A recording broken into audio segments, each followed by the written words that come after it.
ఇటీవల parliament BJP అభ్యర్థి కొండా విశ్వేశ్వరరెడ్డి సతీమణి కొండా సంగీతారెడ్డి శేర్లింగంపల్లి నియోజకవర్గంలోని మియాపూర్ ప్రాంతాల్లో ఎన్నికల ప్రచారం నిర్వహించారు. భర్త కొండా విశ్వేశ్వరరెడ్డి గెలుపు కోసం పలు కాలనీల్లో పర్యటిస్తూ ఓటర్లను కలిశారు. అనంతరం ఏర్పాటు చేసిన బీజేపీ కార్యాలయాన్ని సంగీతారెడ్డి ప్రారంభించారు. ఈ సందర్భంగా ఆమె మాట్లాడారు.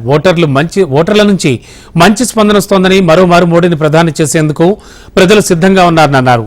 కొండా విశ్వేశ్వరరెడ్డి గెలుపు కోసం ప్రతి కార్యకర్త శ్రమించి మోడీ ప్రవేశపెట్టిన సంక్షేమ పథకాలను ప్రజల్లోకి విస్తృతంగా తీసుకెళ్లాలని ఆమె కోరారు. ఏరియాల అందరు మోడీ గారిని చాలా ఒక రెస్పెక్ట్ గా చూస్తున్నారు.